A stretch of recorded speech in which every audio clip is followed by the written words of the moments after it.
તો જૂનાગઢના ભેસાણ રોડ પર આવેલા કંપનીના શોરૂમમાં બે શખ્સો થાર કારની ટેસ્ટ ડ્રાઈવ લેવા માટે આવ્યા હતા। ટેસ્ટ ડ્રાઈવમાં કંપનીનો સેલ્સમેન પણ સાથે ગયો હતો। જો કે આરોપી મહેશ ખોડભાયાએ કાર રાજકોટ હાઈવે પર ચડાવી દીધી।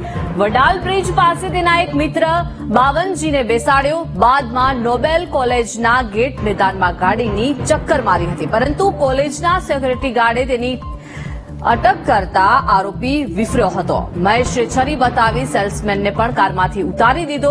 બાદમાં ગાડી લઈને શખ્સો ફરાર થઈ ગયા હતા। આ અંગે પોલીસ ફરિયાદ કરતા પોલીસે આરોપીઓને કાર સાથે ઝડપી લીધા હતા। આજે સવારે 11 વાગે એક કસ્ટમર બનીને ભાઈ આવ્યા હતા, મહેશભાઈ નામ છે એનું, ને આવીને થારની ટેસ્ટ માટે ઇન્કવાયરી કરી।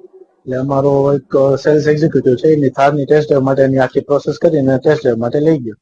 રસ્તામાં એને અમારો એક ટેસ્ટ નો રૂટ પ્લાન ફિક્સ છે, સિવાયની બીજી જગ્યાએ લઈ જઈને ફૂલ સ્પીડમાં ગાડી ચલાવી, અને રસ્તામાં છોકરાએ ના પાડી કે આટલી સ્પીડમાં તમે ગાડી ન ચલાવો, તો એને માન્યા નહીં અને એને ધાક ધમકી દીધી ને ગાળો દીધી અને છરી બતાવીને એને ઉતારી દીધો ને અને ગાડી લઈને નીકળી ગયા ત્યાંથી।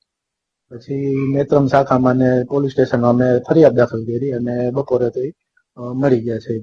ગાડી એને ઉતારી જ દીધો। હવે ઈરાદો તો એમને જ ખબર પડશે નથી ખ્યાલ। હા, ધમકી આપી, છરી બતાવી અને ગાળો દીધી અને એને ઉતારી દીધો।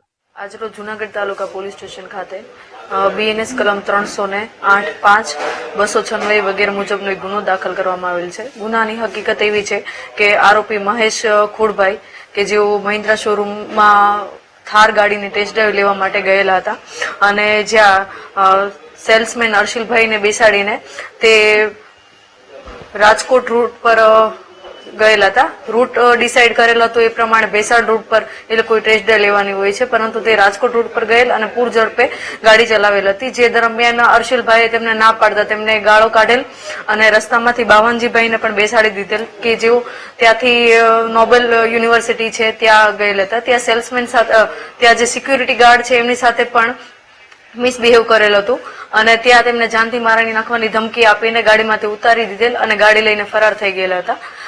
જેઓને ભવનાથ વિસ્તારમાંથી પકડી પાડવામાં આવેલ છે અને હાલ બંને આરોપીઓની ધરપકડ કરી લેવામાં આવેલી છે।